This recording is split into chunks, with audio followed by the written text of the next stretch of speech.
nos encontramos a los fines de realizar el tratamiento de este módulo de casos prácticos correspondiente al 2 y iniciaremos como de costumbre con la presentación de los temas centrales a través de este esquema conceptual donde tenemos como una de las instituciones, uno de los institutos del contrato, la jornada de trabajo, su ley regulatoria, la 11544 y su decreto reglamentario. Cuando hablamos de jornada, tenemos las jornadas normales y también el tiempo suplementario bajo la denominación de horas extras. Luego haremos el abordaje del supuesto más drástico y más grave, como es el momento de la finalización del contrato de trabajo. Para nuestra ley de contrato se denomina extinción del contrato. Cuáles son las distintas liquidaciones y componentes indemnizatorios que se van a devengar. Haremos también el abordaje del trabajo de la mujer y los derechos especiales que la mujer tiene reconocidos en la ley en situaciones como por ejemplo el matrimonio o en este caso la maternidad. Y finalmente el otro instituto que también se analizará es el vinculado con accidentes y enfermedades inculpables, que ustedes los van a encontrar en el artículo 208 al 212 de la Ley de Contrato de Trabajo. Uno de los supuestos de suspensión que tiene prevista nuestra ley y que goza también de características especiales como lo tenemos verificado en las distintas situaciones de la Ley de Contrato de Trabajo.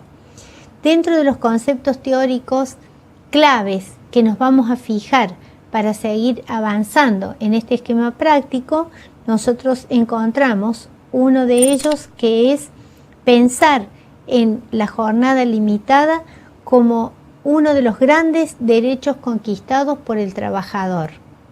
Esta jornada de trabajo que nuestra Constitución en su artículo 14 bis la garantiza como limitada en cuanto a su extensión, ha sido uno de los grandes logros que ha tenido el trabajador por la explotación que verificaron a partir de la revolución industrial.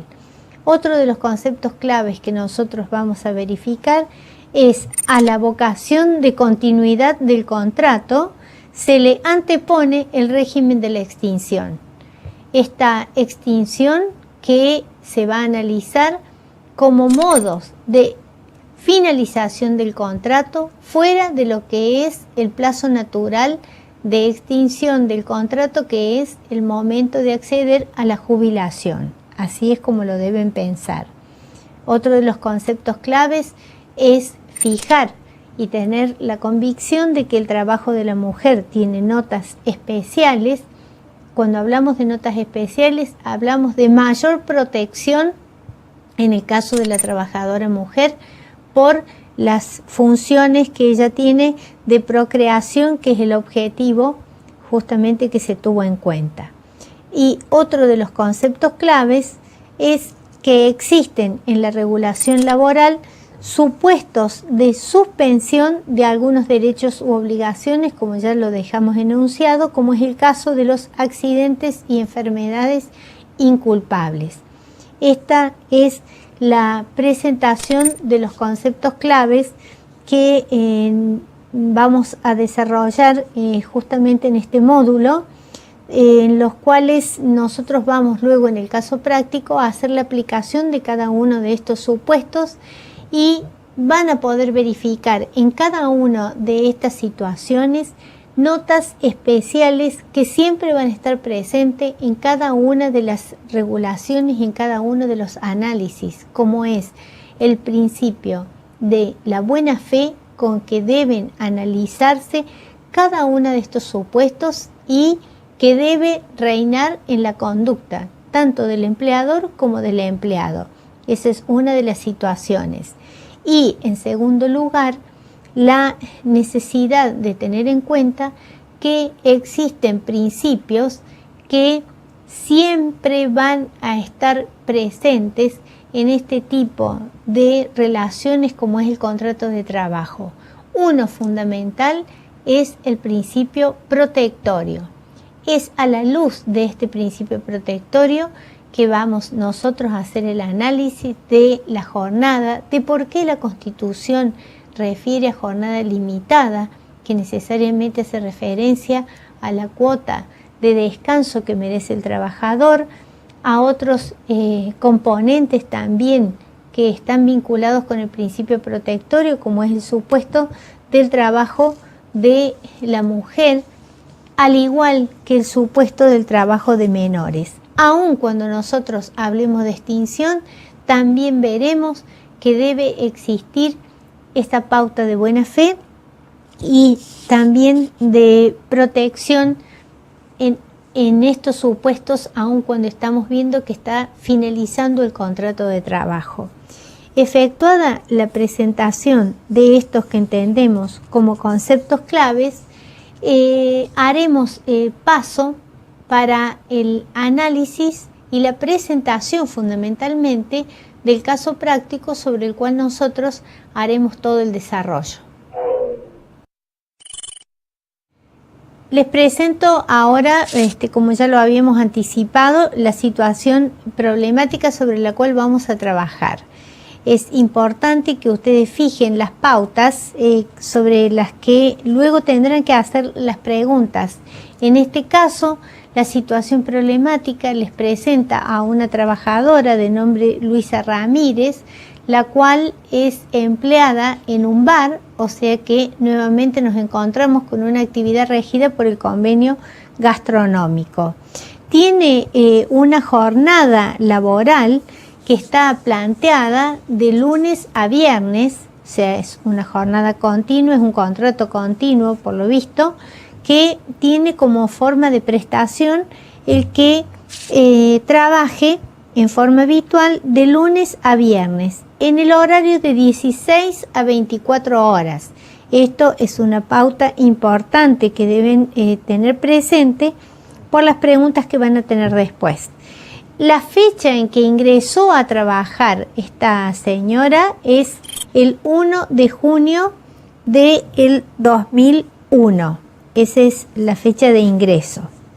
Y por otra parte, otro de los aspectos a considerar es que recibió notificación de despido incausado, o sea, un despido sin invocación de causa, el 14 de octubre del 2010. Es importante a los fines de los datos sobre los cuales nosotros vamos a tener que trabajar, que el esquema remuneratorio de la señora Luisa Ramírez durante el año 2010 fue de pesos 3.000 como salario hasta el mes de junio del 2010, para aumentar a 3.500 pesos de básico, más 100 pesos de antigüedad, más 250 pesos de presentismo, que los va a comenzar a percibir a partir del mes de junio del 2010. Por otra parte, en el mes de julio 2010, esta empleada recibió un retroactivo de 700 pesos. Retroactivo que también lo vamos a tener que entender como remuneratorio. Respecto de este esquema remuneratorio, se aporta también como dato dentro de este caso práctico el que el tope remuneratorio a los fines de las liquidaciones indemnizatorias en la actividad gastronómica asciende a la suma de 3.600 pesos. Otras notas particulares que rodean esta situación problemática es que la empleada le había comunicado a su empleador en el mes de agosto del 2010 que se encontraba embarazada. Y asimismo, por el hecho de su embarazo, esta empleada había notificado carpeta médica durante 35 días, extendidos estos 35 días entre agosto y septiembre del 2010. Esta es la presentación de la situación problemática. Consideren ustedes en relación a esta situación que estamos hablando de una trabajadora mujer, con lo cual se pone en consideración esta idea del principio protectorio.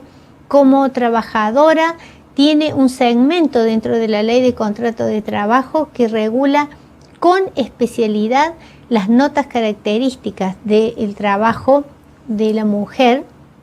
En este caso también tenemos otro elemento que suma para el análisis particular de la problemática, cuál es que esta trabajadora se encuentra embarazada y que ese embarazo lo había notificado a su empleador, que es otra de las pautas.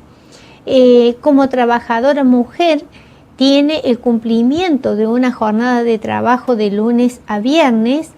Es importante que ustedes tengan muy presente cuál es el esquema horario al cual estamos haciendo referencia dentro de esta jornada, cuál es una jornada que comienza a las 16 horas para terminar a las 24 horas. Fíjense ustedes cómo es que tiene planteada la jornada habitual esta trabajadora para considerar luego qué tipo de jornada estaremos ante, qué tipo de jornada nosotros vamos a estar presentes. Es importante que se fijen cuál es la extensión, cuáles son los segmentos en los cuales se encuentra planteado. Otra de las circunstancias que tipifican es el hecho de que la empleadora tomó por decisión un despido incausado de la trabajadora mujer. Al respecto, es interesante saber que nuestro máximo tribunal de la Nación, la Corte Suprema, ha dictado nuevamente un fallo en el cual se reivindica el derecho a la continuidad en el contrato de trabajo, impugnando de nulo el despido que se disponga sin explicitar las causas que justifican esa decisión de extinción. Colocan inclusive en responsabilidad del empleador que decide el despido probar por qué ha tomado esa decisión. Esta variación en el esquema de la Corte, protegiendo con mayor énfasis la vida del contrato de trabajo, tiene un respaldo en normas internacionales como son los convenios de la OIT, que precisamente prohíben que se puedan disponer despidos sin enunciación de una causa. Otra de las circunstancias que también vamos a encontrar es justamente la protección del embarazo y de la carpeta médica en la cual se encuentra esta trabajadora y que ha sido notificada. ¿Cuáles son las actividades que proponemos nosotros al respecto? Una primera actividad que se propone es la que les pregunta y les pide a ustedes que resuelvan en cuanto a cómo se denomina la jornada cumplida por la empleada Ramírez. ¿Qué alternativas permite este tipo de jornada en cuanto a la forma de computarla y a la liquidación que le corresponderá percibir en este sentido? Segunda actividad que se propone es, si aceptara la empleada realizar horas extras, ¿cómo se liquidarían las mismas, considerando que la empleada percibe ese esquema remuneratorio mensual de 3.500 pesos de básico con antigüedad en un valor de 100 pesos y presentismo en un valor de 250 pesos? Como tercera actividad se les plantea indagar respecto de Luisa Ramírez qué rubros le corresponderá percibir por su despido, recordándoles que es un despido incausado producido por la parte empleadora. En segundo término, ante la comunicación de su embarazo, ¿Qué derechos le confiere la ley de contrato de trabajo a esta trabajadora que ha comunicado a su empleador el estado de embarazo? La cuarta actividad les plantea que verifiquen e indaguen ustedes respecto de el siguiente supuesto.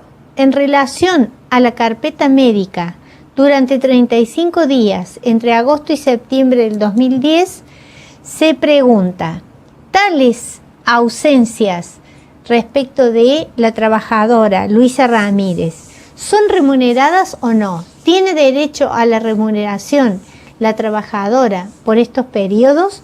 ¿Cómo se deben liquidar? Solicitándoles también la actividad que calculen el importe que le correspondería percibir en el caso que sea pertinente por remuneración o no, es lo que ustedes tienen también que indagar, por estos días de carpeta médica en un total de 35.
Como ya les había enunciado, ahora trataremos de trabajar en forma conjunta, verificando si existe coincidencia entre las resoluciones que debieran ser las correctas y los resultados a los cuales ustedes han podido arribar.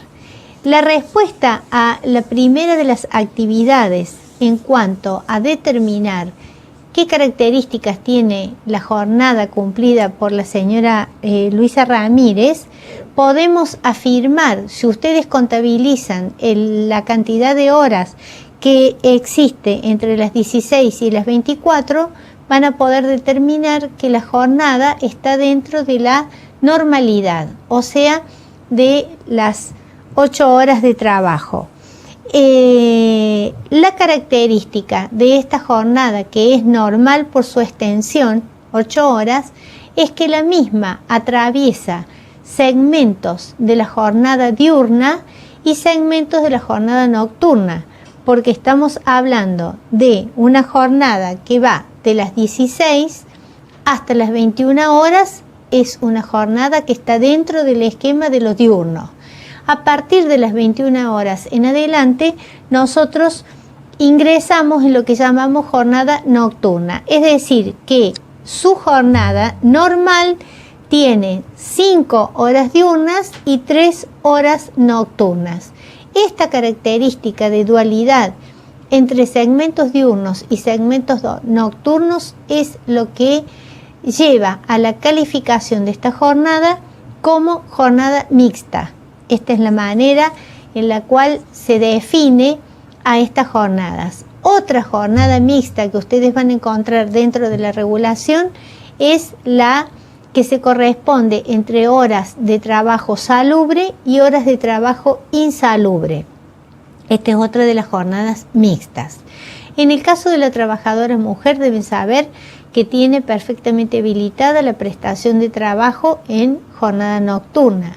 No así los menores, que tienen por tales como tales menores expresamente prohibido el trabajo en horario nocturno. La respuesta a la segunda pregunta que nosotros nos hacíamos, o sea, si esta misma empleada Luisa Ramírez debiera trabajar o realizar horas extras, ¿cuál es el importe que debería percibir por las mismas? O sea, ¿cómo se liquidarían las mismas? Tomando en cuenta la remuneración que ya habíamos dicho que estaba conformada por un básico de 3.500 pesos, por un complemento remuneratorio de 100 y presentismo que también es remuneratorio de 250. Esto implica que el salario remuneratorio bruto, porque estamos hablando de un salario que todavía no ha llevado los descuentos de esta trabajadora, sumando cada uno de estos conceptos, nos arroja un total de 3.850 pesos de salario. Para determinar el valor de la hora extra, primero debemos saber el valor de la hora normal. Para ello tomamos los 3.850, lo dividimos por 200, que es la cantidad de horas comprendidas en un mes, y vamos a obtener como salario hora normal la suma de 19,25, 19 pesos con 25 centavos. Este es el valor de la hora normal. A los fines de determinar el importe correspondiente a hora extra, en el caso de la trabajadora, verificamos que su jornada se realiza entre el lunes y el viernes, o sea, dentro de la semana, no ingresando en el día sábado, que la normalidad le permitiría hasta las 13 horas del día sábado. En consecuencia, si realizara alguna hora extra dentro de este segmento de lunes a viernes, el valor de la misma está representado por un 50% más de la jornada normal. En consecuencia, si ustedes le calculan a los 19,25 normal un 50% más, o sea, se lo suman, van a llegar al valor de la hora extra de cada una de las horas extras de 29 pesos con 31 centavos. Este es el procedimiento que se debe llevar a cabo cuando necesitemos hacer liquidación de horas extras. Todo lo que es hora extra es igualmente remuneratorio, al igual que el salario básico. Por lo tanto, va a llevar el descuento de aportes y contribuciones, en el caso del empleador, a la seguridad social, y de igual manera podrá ser considerado para todos los cálculos restantes, por ejemplo en el caso del SAC.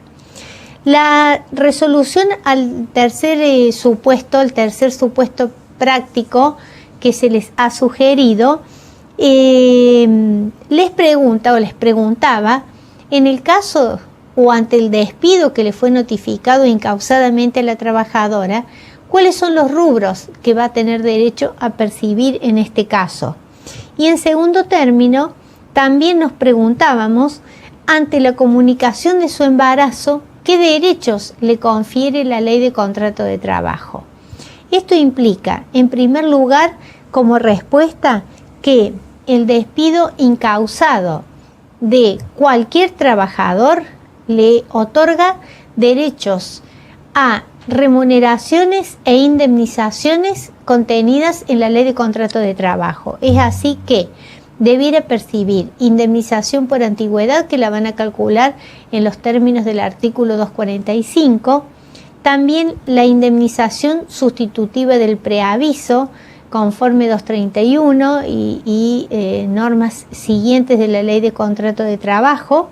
También tendrá derecho a un rubro que se denomina, según, ya les voy a explicar en qué casos, integración del mes de despido, que correspondería en el caso de un despido sin causa, sin preaviso y en fecha que no se corresponda con fin de mes. Si ustedes verifican esos tres supuestos, también podrán calcular la integración del mes de despido. Otros rubros que igualmente, como formando parte de lo que se llama liquidación final, tendrá derecho a percibir, que estarán integrados por el sueldo, SAC proporcional, vacaciones proporcionales, que son los tres conceptos que siempre integran liquidación final, que siempre se abona en todo supuesto de extinción. Ahora, estamos hablando de una trabajadora que ha notificado su estado de embarazo. Esa notificación de estado de embarazo, en primer lugar, le otorga una idea de estabilidad que se va a consolidar cuando se encuentre con los 90 días que comprende la licencia por maternidad. Pero en igual modo, existe esta idea de estabilidad fortalecida por el hecho del embarazo, que, de acuerdo a los postulados de la ley, permitirá que todo despido causado entre los 7 meses y medio anteriores al parto y los 7 meses y medio posteriores al mismo, todo despido producido en ese periodo, fíjense que en el caso de esta trabajadora, la trabajadora comunicó el estado de embarazo en el mes de agosto, y estamos hablando de que la empleadora le produce el despido en el mes de octubre, o sea, posterior a la notificación fehaciente de la trabajadora. Por lo tanto, ese despido se tiene que presumir que ha sido por causa del embarazo. El despido, en esos términos, bajo esa presunción, por la situación, por los hechos que le hemos planteado y relatado, le genera a la trabajadora el derecho a una indemnización agravada, quiere decir una mayor indemnización de mayor contenido económico, que se traduce por imperio del artículo 181 de la Ley de Contrato de Trabajo en el pago de un complemento equivalente a 1 año de remuneraciones. Eso es lo que estipula la ley. Pero al hablar de 1 año de remuneraciones, como sabemos que el sueldo anual complementario se devenga día por día, también implicará que al año de remuneraciones, o sea, a los 12 meses del sueldo que venía percibiendo en el momento o al tiempo del despido, se le deberá adicionar un mes más en concepto de aguinaldo. Eso bajo esos efectos y bajo esos términos. Por otra parte, a los fines de establecer cuál es la solución que se le va a otorgar al supuesto que plantea el ejercicio número 4, nosotros podremos responder cuando se pregunta en relación a la carpeta médica que ha notificado la trabajadora por espacio de 35 días entre agosto y septiembre del 2010, deberemos tener como respuesta que si esta carpeta médica fue notificada, automáticamente será de aplicación todas las previsiones de la Ley de Contrato de Trabajo, artículo 208 en adelante. Por lo tanto, los 35 días se denominarán licencia por enfermedad, estarán regulados por este artículo que ya hemos planteado, y esto impone que le corresponda el pago de todos estos días de carpeta médica como si estuviera trabajando, o sea, con el concepto de remuneración. Estos periodos de carpeta médica igualmente son considerados como tiempo de servicio e igualmente van a devengar el derecho al cobro del SAC. La manera en la cual ustedes tienen que prever la forma de calcular estos conceptos es, como siempre lo tenemos planteado, el valor remuneratorio mensual.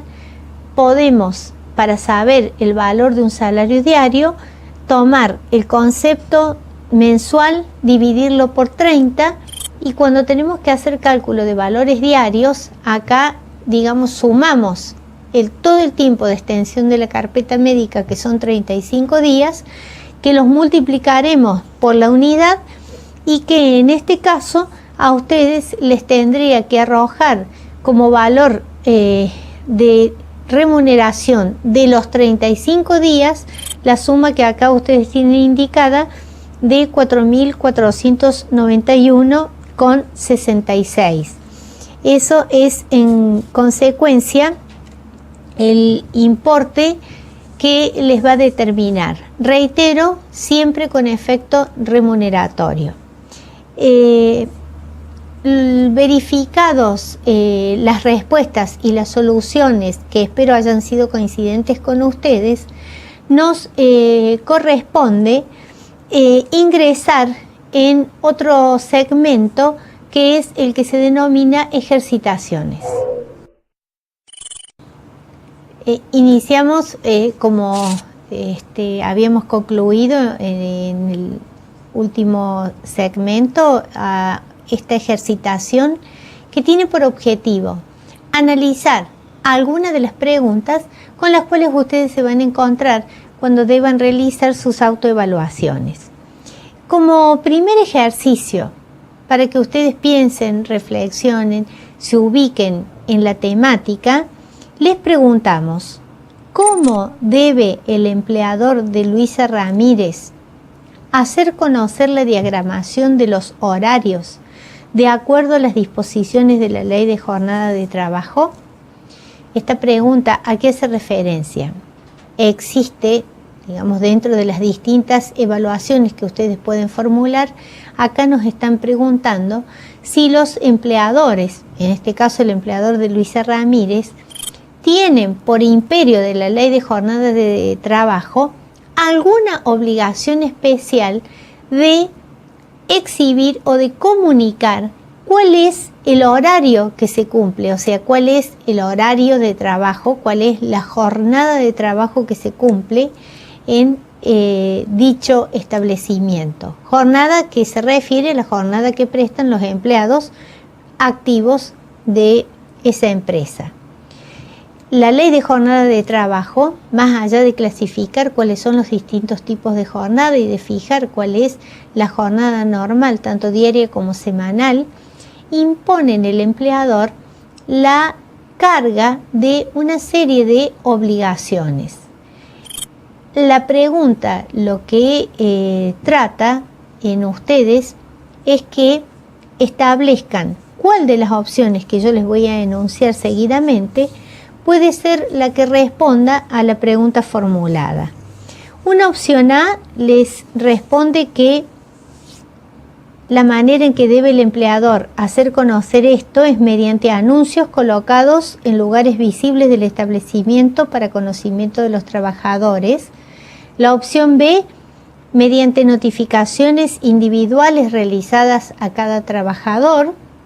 La opción C, comunicación verbal que se realizará en el lugar de trabajo. La D, comunicaciones formuladas por los empleados jerárquicos ante solicitud del empleado. Y la opción E, que responde que no es necesario el conocimiento de los horarios de trabajo. Nuevamente les hago hincapié que en toda relación de trabajo existen principios de buena fe entre las partes, pero de cumplimiento de normativas que están dentro de lo que se denomina el orden público laboral. Quiere decir que todas las obligaciones y deberes que estén planteados en las distintas leyes laborales tienen la misma imperatividad, es decir, son de cumplimiento obligatorio. Y no solo de cumplimiento obligatorio, sino en los términos y en las formas que establezca la norma en cuestión. Respecto de la ley de jornada de trabajo, ustedes les concedo la posibilidad de que reflexionen respecto de estas pautas de protección a que hemos hecho referencia, respecto de la necesidad de seguridad en la manera de comunicar. Podemos pensar que una comunicación verbal puede ser suficiente para cumplir con esta obligación. Entendemos que no sería la situación ideal, que pueda ser una comunicación librada a la pregunta que pueda hacer el trabajador, estaría de alguna manera alterando ese principio protectorio que nos fija la ley. Puede pensarse que el empleador solucione su obligación realizando notificaciones individuales a los trabajadores. ¿Es eso lo que postula la ley de jornada de trabajo? Vamos a tener necesariamente que llegar en este supuesto a la conclusión de que la opción correcta es la que nos propone el supuesto A. Es fundamental que ustedes puedan tomar la ley de jornada de trabajo, la 11.544, y hacer una lectura detenida de la misma. Surge de esta ley, sus primeros artículos, una carga que se le impone al empleador. Justamente esta carga es el deber de anunciar, no de manera individual, sino en forma pública, en el lugar donde están los trabajadores, exhibido ante ellos, a este diagrama o a esta planilla donde se van a consignar los trabajadores existentes y la jornada que cada uno de ellos cumple en este sentido.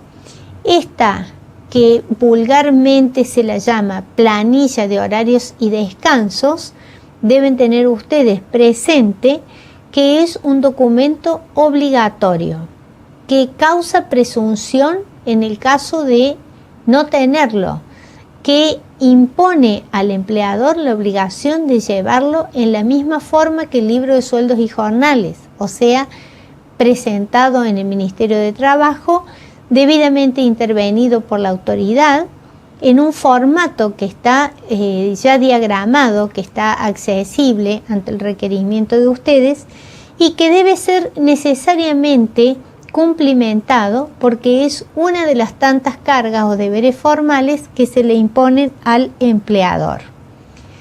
El ejercicio número 2 les propone a ustedes reflexionar respecto de, estamos ahora dentro de lo que se llama el régimen de descansos vigente en el contrato de trabajo, y la pregunta les plantea cómo establece el descanso semanal la ley de contrato de trabajo. Esta pregunta nos da las siguientes opciones para evaluar. ¿Descanso semanal comprende todo el domingo? ¿Sábado desde las 15 hasta las 0 horas del domingo? ¿Desde las 13 horas del sábado y domingo completo? ¿Sábado y domingo, que es el supuesto de? ¿O ninguna de estas respuestas tiene la corrección y la coincidencia con lo que dispone la norma o la ley de contrato de trabajo? Acá también esto lo planteamos para que ustedes tengan en cuenta que cuando se les postulan estas preguntas, ustedes no deben responder con ligereza, sino que deben evaluar qué les está promoviendo. Deben buscar dentro de las alternativas cuál es la que exactamente se corresponde con este supuesto. Para aportarles mayores referencias, ustedes saben que así como existe una jornada limitada, también el mismo espíritu protectorio que ilustra toda la ley de contrato de trabajo reconoce que el trabajador necesita descansos para recuperar energías físicas, descansos que existen durante la jornada, que existe entre una jornada y otra de 12 horas, que existen los descansos anuales como son las vacaciones, pero que también existen lo que se llama descansos semanales. Estos se extienden y acá es donde nos vamos a detener para saber cuál es la respuesta correcta o cuál es la extensión que abarca este descanso semanal.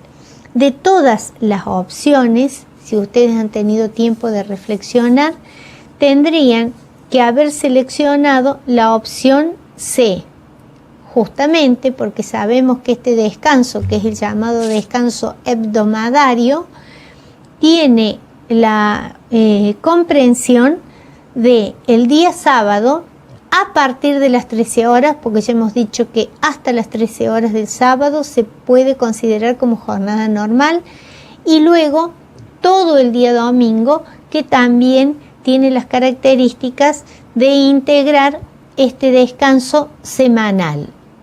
La misma normativa de la ley de contrato de trabajo les consigna que el trabajo en estos días, sábado después de 13 y domingo completo, está prohibido porque está pensado para el descanso, pero esta prohibición no es absoluta, de forma tal que si el diagrama de la jornada semanal estuviera planteado involucrando al sábado y domingo, sin exceder las 48 horas semanales, solamente nacerá como obligación para el empleador reemplazar el descanso que no tuvo el trabajador por haber tenido que trabajar. Este descanso es el que deberá otorgar en la semana subsiguiente. Cuando nosotros nos preguntamos en el ejercicio 3, ¿cuál es la extensión de preaviso que debiera tener Luisa Ramírez, que ingresó en su empleo en el mes de junio del 2001 y que fue despedida, acá plantean como supuesto, en el año 2009, tenemos que evaluar por imperio de la Ley de Contrato de Trabajo 231 y siguientes, si le corresponde preaviso, y en el caso del preaviso, cuánto es el tiempo que deberá abarcar este preaviso. Las opciones que ustedes tienen acá, el A 1 mes, B 15 días, C 3 meses, D 90 días, E 2 meses. Ustedes tienen que pensar que la manera de establecer el tiempo de preaviso, la Ley de Contrato de Trabajo, lo determina tomando en cuenta la antigüedad de los trabajadores. Y, salvo periodo de prueba, en cuyo caso el plazo es de 15 días, de las opciones que están enunciadas acá, si el trabajador tiene menos de 5 años goza de un preaviso de un mes y en consecuencia, en este supuesto que hablamos de una trabajadora con más de 5 años de antigüedad, la respuesta correcta será la E, por entender que le corresponden 2 meses de preaviso. Esa es la forma en la cual ustedes deben haber llegado a esta conclusión.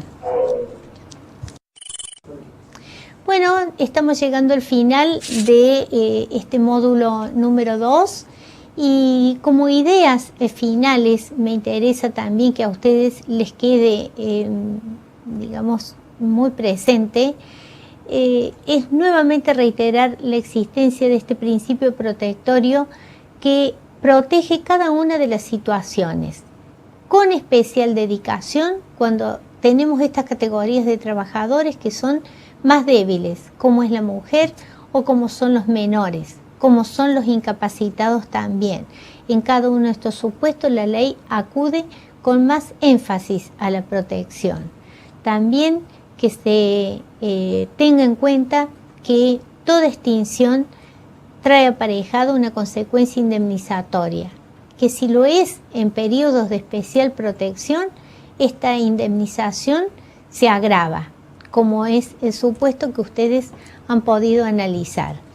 Espero que esta ejercitación realmente les haya sido de utilidad. Les reitero que todos estos presupuestos siempre están planteados sobre la base de las leyes laborales obligatorias que ustedes deben tener a mano, deben trabajar y deben tener siempre como objeto de consulta. No teniendo entonces nada más que referir, los saludo y hasta la próxima clase.